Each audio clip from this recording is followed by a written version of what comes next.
Boa noite.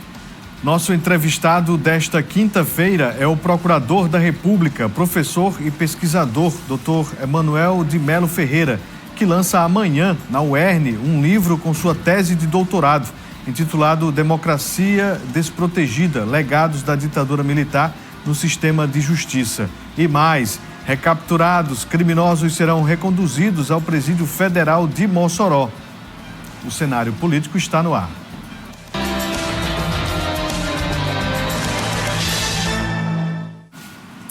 Iniciando mais uma edição aqui do Cenário Político TCM, ao vivo para toda Mossoró e várias cidades que possuem os serviços da TCM.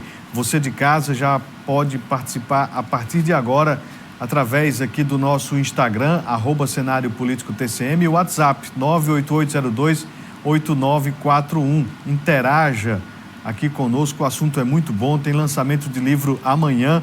Vamos falar sobre ditadura militar no Brasil, que inclusive completou 60 anos nesses dias. Vamos mostrar o que a gente começou aqui trazendo para você que acompanha o cenário político, que é a notícia do dia, que está lá no tcmnoticia.com.br. Fugitivos da Penitenciária Federal em Mossoró são recapturados no Pará. Uma informação que chegou ali por volta das 2 horas da tarde. A Polícia Rodoviária Federal, junto com a Polícia Federal, o Núcleo de Inteligência aí da elite da Polícia Federal e PRF conseguiram localizar no Pará os foragidos da penitenciária aqui de Mossoró. Tem toda a história aí no nosso portal. Você acessa, clica aí, tem toda a informação para você que está aqui acompanhando o nosso cenário político. Você já viu ali no Ronda Policial, no jornal TCM, toda a história está lá. E hoje, quando o ministro Ricardo Lewandowski, da Justiça e Segurança Pública, fez um pronunciamento, ele disse que estes criminosos vão voltar para Mossoró, questão de honra. Então, por volta das 10h30 da noite, inclusive, a gente já teve acesso a essa informação, um avião da Polícia Federal vai chegar aqui no aeroporto de Mossoró. Então, a partir das 10h30 é possível que esse avião já pouse aqui e os criminosos sejam colocados novamente no Presídio Federal. Claro, nosso jornalismo vai acompanhar tudo de perto e atualizar você. Outra informação do dia foi uma forte chuva que foi registrada na tarde de hoje aqui em Mossoró, causando pontos de alagamento e gerando transtornos em vários bairros. Acompanhe. Logo nas primeiras horas da tarde desta quinta-feira, uma forte chuva surpreendeu os moçoroenses em diversos pontos da cidade. Vários pontos de alagamento foram registrados através de vídeos feitos por quem passava pelos locais. No bairro Boa Vista, próximo ao centro de distribuição dos Correios, carros ficaram submersos. No bairro Aeroporto, na rua de acesso à Faculdade de Medicina, os estudantes tiveram dificuldade para deixarem a instituição de ensino. No centro da cidade, na rua Jerônimo Rosado, os carros ficaram ilhados e sem saída por conta da grande quantidade de água. Outra situação foi registrada na rua José Damião.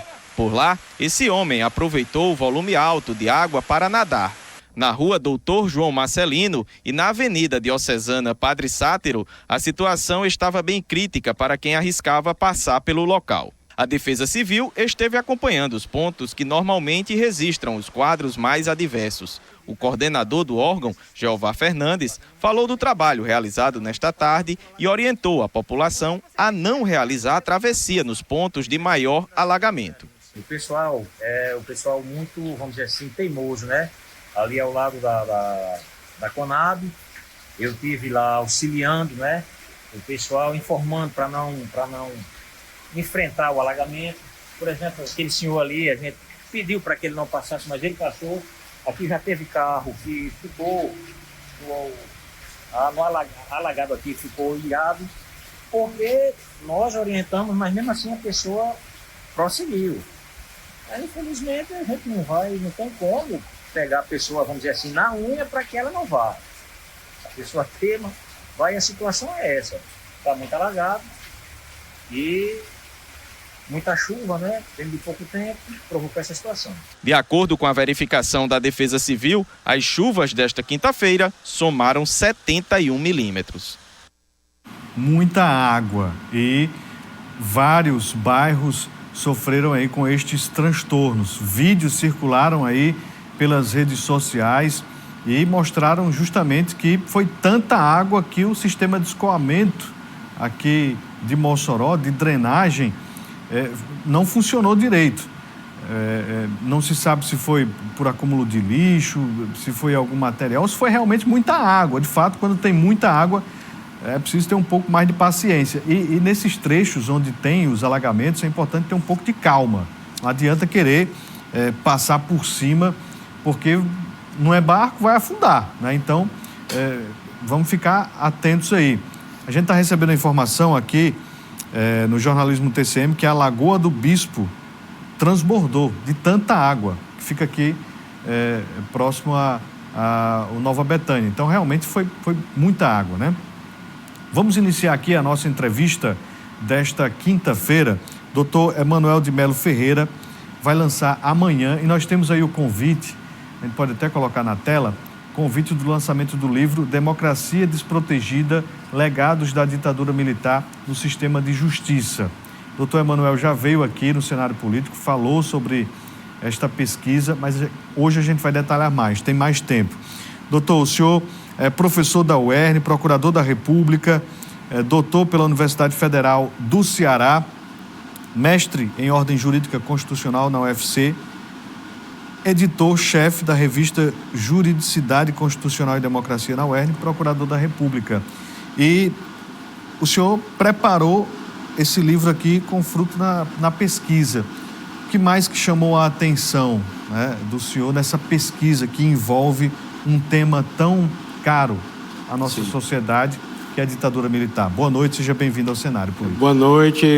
Primeiro, agradecer novamente a oportunidade, né, de poder estar conversando com todos em Mossoró, principalmente estudantes, mas não só os estudantes, né, difundindo o conhecimento. Eu fico muito agradecido. De fato, compõe esse livro, né, publicado pela editora Contracorrente, editora de São Paulo, especializada nessas obras jurídicas, né, compõe a minha tese de doutorado. E como você destacou muito bem, né, nesta semana, né, dia 31 agora, de março, domingo, dia 1º agora de abril, né, sempre é recordado, né, um triste aniversário do golpe militar, né, relembramos agora, né, os 60 anos do golpe militar. O que me chamou a atenção nesse tema é a persistência dos legados desse período, né, que encerrou em 85, realmente, após 21 anos, né, mas que com as eleições diretas posteriormente, né, com as eleições, primeira eleição ainda indireta, né, mas em seguida as eleições diretas, pelo menos não mais uma ditadura militar propriamente, mas cujos efeitos ainda são muito persistentes na democracia brasileira, né, em diversas instâncias. E na minha pesquisa eu concentro a análise desses legados, né, no sistema de justiça. Entenda-se Ministério Público, especialmente Ministério Público Federal, que eu faço parte, né, como você bem mencionou, e a Justiça Federal, né? A gente pode falar de diversas questões aqui no decorrer da nossa conversa, né? Mas, por exemplo, nos últimos anos a gente ainda encontrou saudosismos desse regime por parte de membros do Ministério Público, por parte de juízes federais, em alguns momentos em que iam decidir questões como, por exemplo, o recebimento ou não de uma denúncia do Ministério Público Federal em face de agentes da ditadura que praticaram crimes contra a humanidade, que a gente menciona, né? Muitas dessas denúncias são rejeitadas e, em alguns casos, os juízes até mostram uma certa saudade, né, da ditadura militar. É isso que me choca, realmente me choca na pesquisa, que em plena democracia a gente encontra essa mentalidade, né? Óbvio que não é uma generalização, óbvio que não é todo o caso que é assim, mas, do meu ponto de vista, não deveria existir nenhum uma argumentação desse tipo, né? Então, o que me chama mais atenção, e a tese é estruturada nesse sentido, é tentar compreender os mecanismos de difusão e de continuidade desses legados da ditadura no sistema de justiça. O tema de hoje, ditadura militar. nós estamos falando sobre o lançamento do livro Democracia Desprotegida. Vamos ver aqui o livro. Vai ser lançado amanhã. Este aqui é o livro, o doutor Emanuel trouxe aqui, inclusive, está aqui autografado. Olha só, rapaz, com uma dedicação aqui. Democracia Desprotegida, Emanuel de Melo Ferreira, Legados da Ditadura Militar no Sistema de Justiça. E aí a gente vê o convite na tela, que esse lançamento vai acontecer amanhã. O lançamento vai acontecer amanhã na UER, na Universidade do Estado do Rio Grande do Norte, a partir das 10h30 da manhã. Daqui a pouquinho o doutor Emanuel vai detalhar um pouco mais essa programação. Aí é só para você já ir anotando, você que é estudante de Direito, você que é advogado, que atua aí na Justiça, você juiz, promotor, enfim, a gente tem uma grande audiência quando o assunto é Justiça, além de política, claro, e você pode ir lá conferir este lançamento. Antes de a gente voltar aqui à nossa entrevista, vamos falar de informação boa também, porque o governo do estado promete empregar forças para amenizar os estragos causados pelas chuvas na BR-304. As chuvas do último final de semana provocaram a destruição da ponte na BR-304, exatamente entre os quilômetros 202 e 204, causando transtornos aos motoristas que precisam utilizar o trecho. Diante da situação, o governo do estado prometeu, através do ministro dos Transportes, Renan Filho, agilizar para a entrega de um desvio e, logo mais, a construção da ponte. O ministro acaba de me informar que as máquinas já chegaram, ministro. É isso aí, nós já começamos o desvio, governador. Eu queria agradecer a senhora a dedicação, assim, a presteza, as reuniões que a senhora realizou com a Polícia Rodoviária Federal, com o DENIT. Isso foi muito importante, essa interlocução com o governo federal. É isso que o presidente Lula tem defendido a todos nós ministros, que a gente atue junto com os governadores, e a senhora fez isso. Nós já começamos o desvio, em 15 dias estaremos com o desvio pronto. Eu vou ao Rio Grande do Norte para, junto com a senhora, a gente abrir o desvio, e nesses próximos 15 dias eu quero me preparar aqui para já anunciar o cronograma da ponte, da própria construção emergencial dessa ponte, para que a gente possa restabelecer no menor espaço de tempo possível, de uma vez por todas, a BR-304 para o povo potiguar. Enquanto isso, a Polícia Rodoviária Federal orienta 2 rotas alternativas para acesso a Natal ou quem sai da capital com destino às regiões central e oeste do Rio Grande do Norte. Uma pela BR-406, Natal-Macau e RN-118 Ipanguaçu, e outra pela BR-226, entre Triunfo Potiguar e Currais Novos. O nosso jornalismo ouviu sobre este assunto o secretário de Infraestrutura do Estado, Gustavo Coelho. Acompanhe. E nesse momento já iniciamos, em caráter emergencial, a sua recuperação. Recuperação essa que é uma solução de engenharia que estamos buscando aqui, para que nos próximos 10 dias nós possamos, na verdade, restabelecer o fluxo da circulação de veículos nessa importante rodovia. Registro aqui também que já passamos por diversas rodovias aqui do estado do Rio Grande do Norte, várias RNs, para fazer uma avaliação do impacto que tem sido causado pelo forte inverno pelo qual nós estamos passando. Lá na Rádio 95 a gente está contando toda a tarde quantos dias o governo federal, o governo estadual vão demorar para recuperar essa via, pelo menos a passagem, a recuperação total da ponte. A gente está hoje no 4º dia, isso aconteceu no domingo, o rompimento, o primeiro anúncio sobre obras na segunda, a gente está contando. E a gente espera que isso possa acontecer de forma rápida, porque, de fato, quando a gente pega esses desvios que são sugeridos pelas autoridades, aumenta demais a distância entre interior e capital, são vias esburacadas e a gente cobra celeridade por parte aí dos gestores para conclusão, para amenizar essa situação. Tá? Então a gente segue acompanhando. Vamos voltar aqui à nossa entrevista. Doutor Emanuel de Melo, procurador da República, está lançando um livro. E quais, doutor, quando a gente observa aqui essa obra, como é que se manifesta hoje esse legado da ditadura no Brasil? O senhor citou exemplos no bloco anterior, mas como que essa manifestação acontece no dia a dia da justiça? Certo. Na pesquisa, Volnúvio, eu analisei diversos estudos de caso. A metodologia partiu realmente dessa análise documental envolvendo ações do Poder Judiciário, que a gente chama as ações civis públicas, manejadas normalmente pelo Ministério Público, pela Defensoria Pública da União, por exemplo, ações penais, as decisões judiciais, né, pareceres do Ministério Público. Esse foi todo o série de documentos, né, que a gente analisou para compor essa pesquisa, né? Nos casos analisados, a gente buscou diversos elementos que compõem essa continuidade autoritária que eu mencionei, levando principalmente em conta os últimos anos, esses últimos 4 anos, a partir de 2019, onde ficou mais escancarado, vamos dizer assim, mais aberto, esse resgate, essa negação. Tudo parte, a primeira manifestação que eu poderia dizer é a própria negação da ditadura militar. O que nos demanda um cuidado especial, principalmente nessa data, que a gente sempre deve relembrar, né, do golpe, para deixar muito claro que não se tratou de uma revolução em 31 de março. Né? Esse é o primeiro ponto. Né?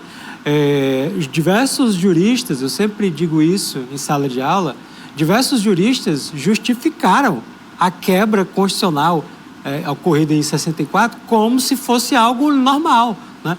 O Miguel Reale, Francisco Campos, para citar 2 nomes, né, conhecidos, né? Ainda hoje essa prática dos juristas ela é infelizmente repetida.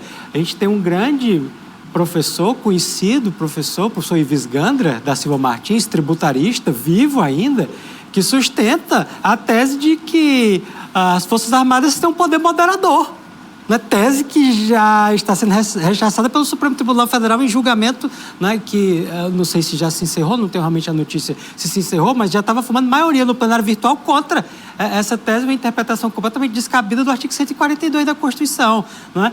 Isso tudo parte dessa tese de se negar a própria ocorrência do golpe, né, como se fosse uma manifestação legítima, quando a gente tinha um presidente que tinha sido eleito democraticamente, o João Goulart, até vice, na verdade, né, do presidente, me fugiu o nome agora, né, que brincava com a corrupção, que ia varrer a corrupção, acabou renunciando, e o vice-presidente era o João Goulart. O presidente João Goulart foi primeiro impedido de tomar posse com seus plenos poderes como presidente, porque os militares já não aceitavam, e se criou um parlamentarismo no Brasil para garantir a posse do João Goulart, mas sem os plenos poderes. João Goulart depois consegue reverter isso no plebiscito, né? Mas em 64 acaba de qualquer forma sendo deposto, né?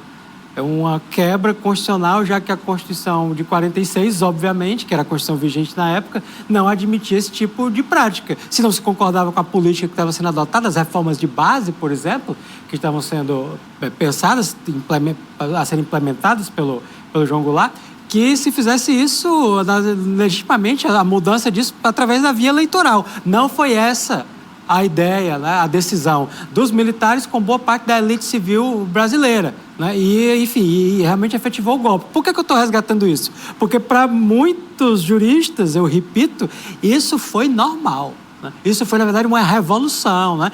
O professor Miguel Reale, tão citado, um dos grandes juristas brasileiros realmente famosos, ele tem um livro publicado logo no contexto do golpe, em que ele chama que o que aconteceu ali foi imperativos da Revolução de Março. Não foi um golpe, foi uma revolução.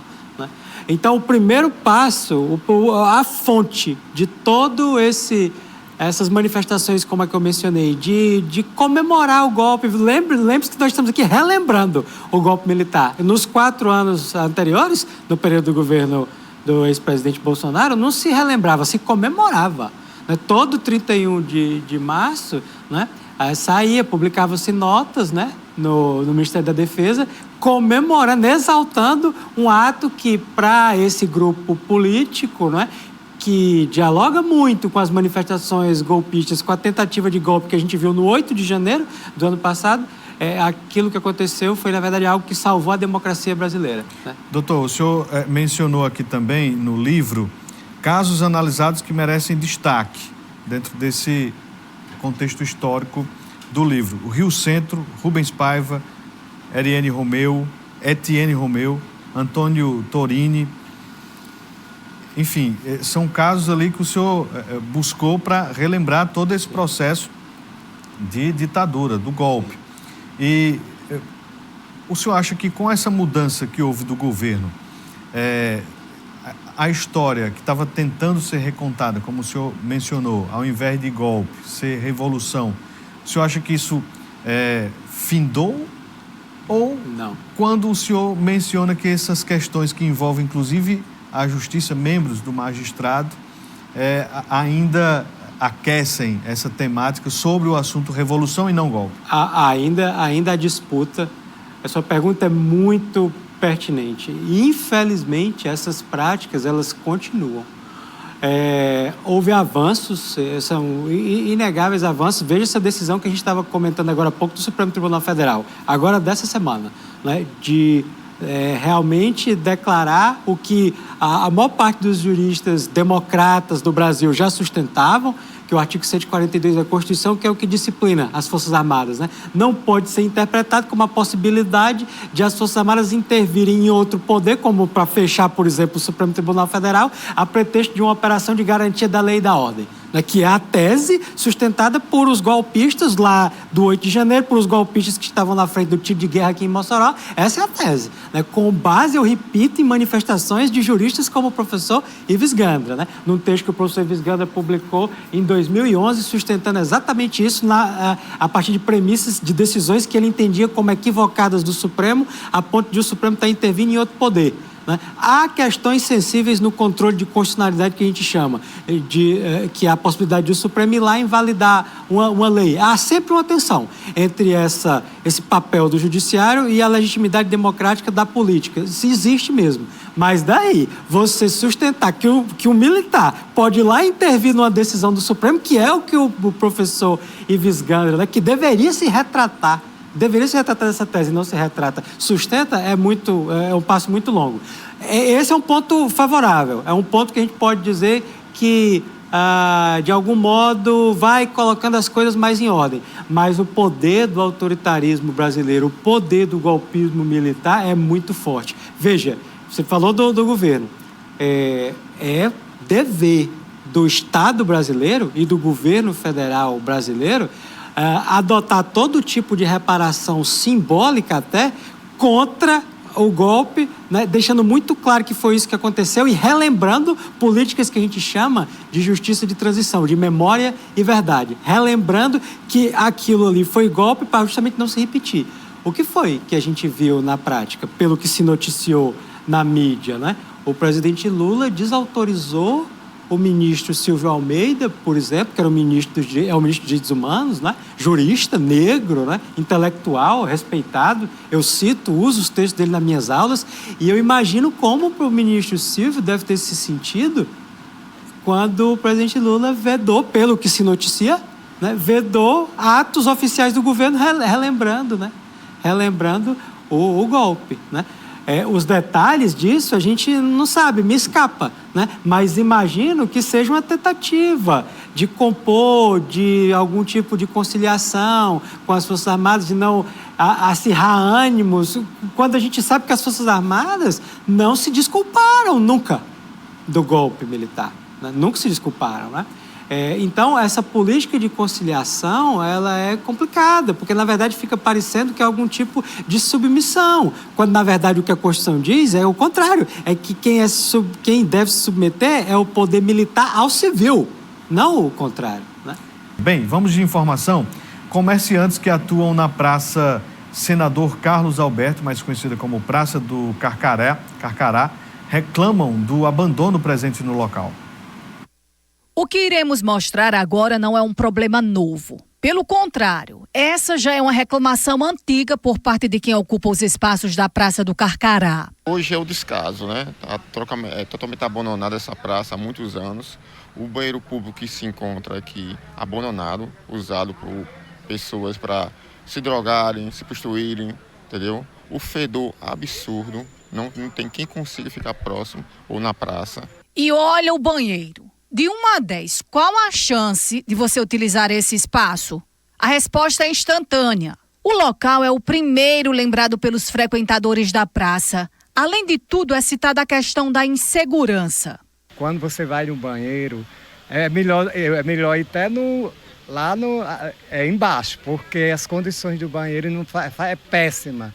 É de total abandono. Você já pôde ver a situação que está lá no banheiro e, pessoalmente, a coisa é ainda mais difícil porque você sente o mau cheiro, o que acaba impedindo até das vendas acontecerem aqui nos quiosques. O mau cheiro, com certeza, o mau cheiro do banheiro. Desde que a gente começou a trabalhar aqui, faz 1 ano e pouquinho que a gente abriu, só piora o mau cheiro. Já vieram o carro, jogaram água, joga um cheirinho, mas só faz subir a caatinga mais ainda. Tanto que quando eles vêm lá jogar água aí, a gente nem consegue ficar perto, tem que fechar. Fora os banheiros, a própria estrutura física da praça já pede urgência em termos de reforma. Diariamente passam por aqui centenas de pessoas, seja porque estão em busca de utilizar o equipamento ou porque precisam utilizar a parada de ônibus instalada no mesmo espaço. É um apelo que eu faço às pessoas, os governantes, né, que tomam a providência e não deixam a sociedade, os comerciantes, à mercê dessa situação. Né? A gente estamos se sentindo abandonado aqui nessa praça. Uma praça tão bela, tão importante no centro de Mossoró. Não é possível que uma praça como esta, no centro da cidade, que acaba sendo um ponto de apoio para quem vem resolver alguma coisa aqui em Mossoró, um ponto turístico às vezes para a pessoa que não conhece a cidade, não é possível que essa praça não passe por nenhuma melhoria, que ela fique bonita para o moçoroense e para os visitantes. Será que vai ser assim como outras coisas aqui em Mossoró? Entra ano, sai ano, entra gestão, sai gestão e não existe uma melhoria? Alô, Prefeitura de Mossoró, vamos investir aí no bem público, onde as pessoas se utilizam, como é o caso dessa praça ali no centro da cidade. As pessoas vão lanchar, as pessoas vão procurar um banheiro no centro da cidade, as pessoas vão aguardar um ônibus. Então é importante que se tenha cuidado, sim, com este equipamento. Vamos voltar aqui à nossa entrevista com o doutor Emanuel de Mello, procurador da República. Está aqui o livro, ó. O livro que vai ser lançado amanhã. Este livro, este aqui é meu já, viu?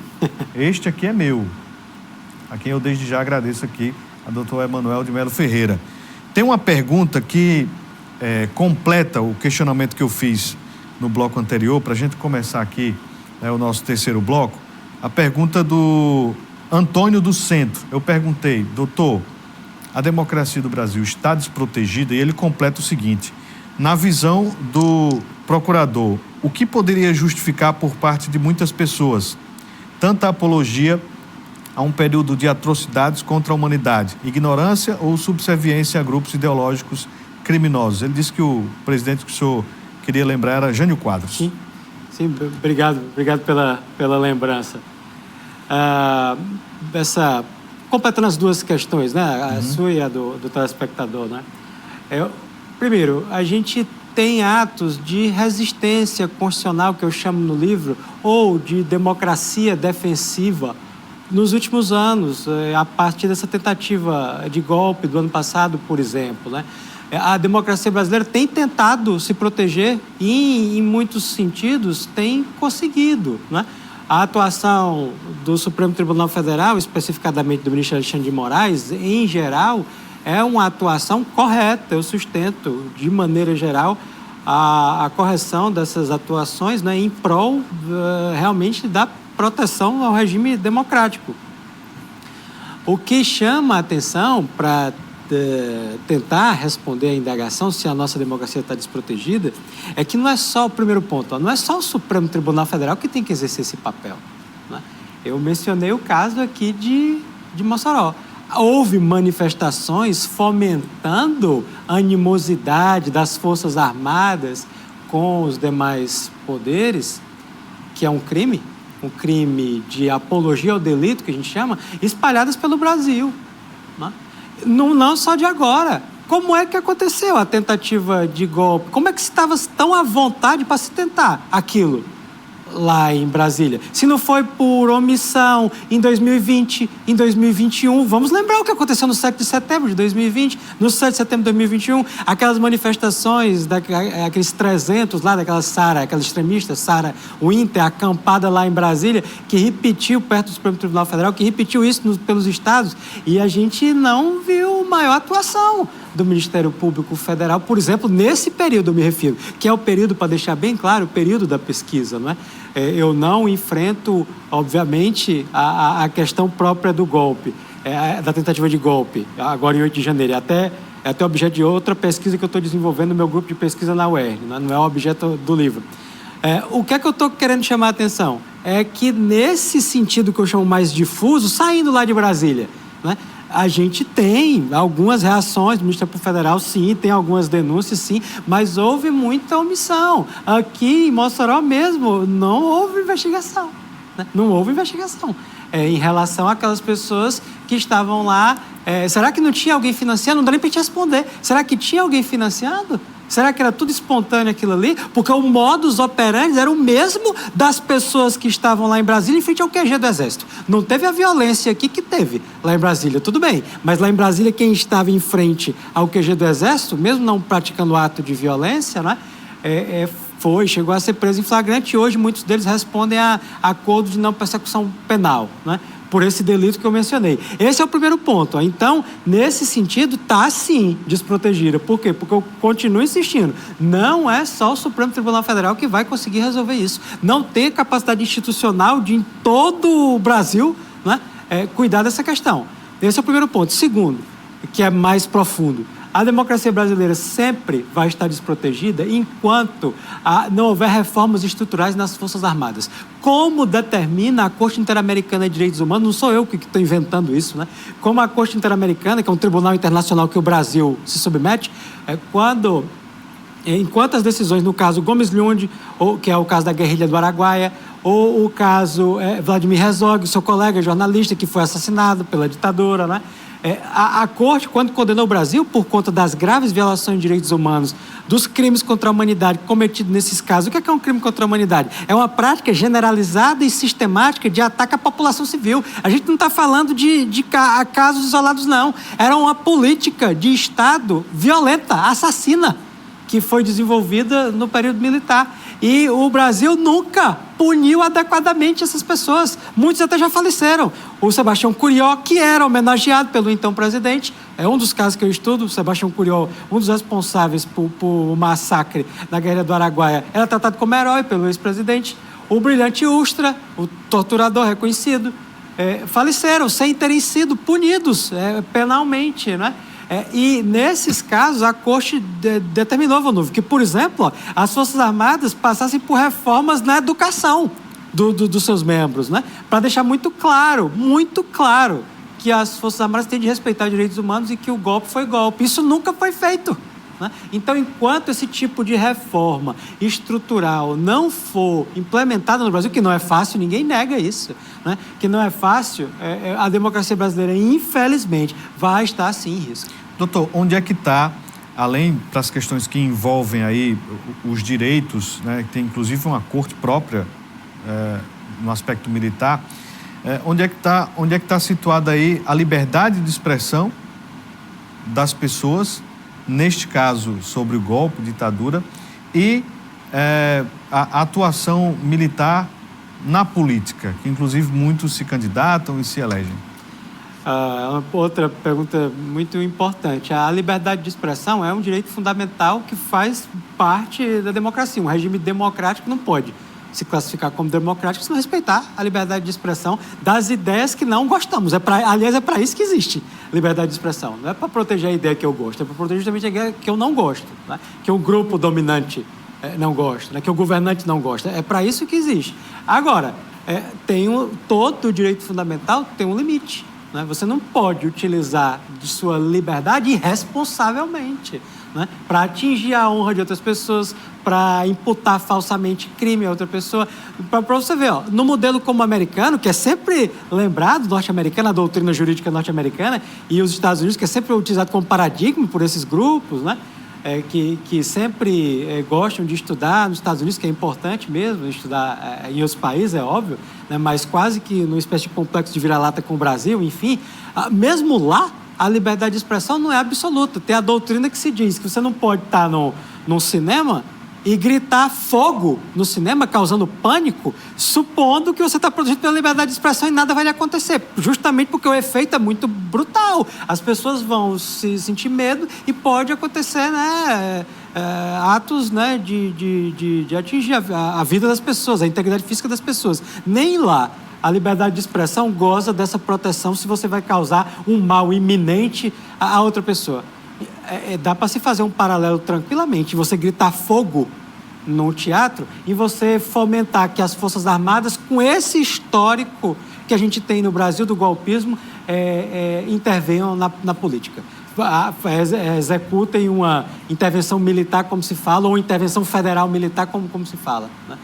Isso é a mesma coisa, nesse paralelo que eu estou fazendo aqui, de gritar fogo no teatro, né, no cinema. Isso não é permitido, porque está em jogo a própria manutenção da democracia. É um exercício irresponsável, né, da liberdade de expressão. E a questão da politização, esse seu tema da política, dos militares, né, indo para a política, que também tem reflexo também nas polícias militares, não só os membros das Forças Armadas, mas as polícias militares também, esse outro aspecto muito grave da democracia brasileira realmente. Tem-se a haver uma mudança constitucional para que se vede isso completamente, né?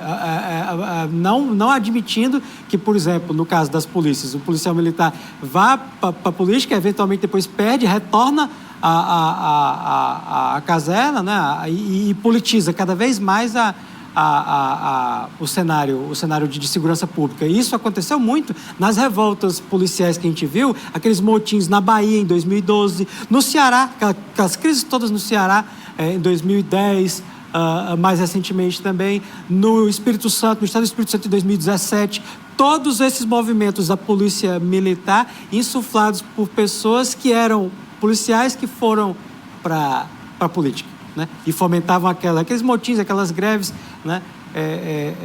Num ciclo vicioso, porque depois o que é que se aprovava? Eram cometidos, crimes militares eram cometidos, ou até crimes contra a segurança nacional, no caso da Bahia, foi cometido, e depois o que é que teve? Anistia. Cinquentinha, você perguntou aqui sobre a atuação do Procurador da República. Doutor Emanuel vai voltar aqui para falar sobre a atuação dele aqui em Mossoró, tá bom? Porque não tem mais tempo, mas eu coloco de volta na tela aqui, pessoal do Master, o convite. E aí, doutor, eu quero que o senhor faça esse convite aqui a quem está nos acompanhando para participar do lançamento aí do livro. Novamente, eu agradeço demais. Então, fica todos interessados, fica aqui o convite, gente, lá na UERN amanhã, no Campus Central, lá no auditório da Faculdade de Filosofia, a FAFIC. Nós vamos estar lançando lá. Eu estarei com o professor Ulisses, meu amigo, professor da UFESA, vai estar apresentando a obra, foi meu avaliador no doutorado, gentilmente aceitou de estar lá apresentando a obra. Também o professor Lauro Gugel, nosso colega lá da UERN, e a nossa reitora, a professora Cecília, vai estar presente também, o que muito me honra, né? Eu destaco sempre o papel preponderante que a UERN tem na nossa região, né? E de realmente instigar a esses debates sobre justiça de transição e sobre a proteção da democracia, né? Então, eu tenho muito a agradecer as duas instituições que eu faço parte, mas hoje a UERN, né, por essa oportunidade de estar sendo professor lá e desenvolver essas pesquisas. E lá a gente vai conversar um pouco sobre isso lá amanhã. Doutor, seja sempre bem-vindo aqui ao cenário político. Obrigado, eu agradeço demais o convite, estou sempre à disposição. Seja sempre bem-vindo. Lembrando que o livro amanhã vai estar à disposição para você de casa adquirir. Se você quiser rever este programa, acompanhar novamente aqui o que a gente conversou, daqui a pouquinho o link vai estar lá no nosso canal do YouTube, aqui da TCM, tá bom? Não sai daí, fique acompanhando aqui a TCM, porque vem o Radar Econômico com Elviro Rebouças. Seu Elviro mandou mensagem. Alô, seu Elviro! Vem agora o Radar Econômico para você aqui na tela da TCM. Boa noite a todos, até amanhã. Um abraço.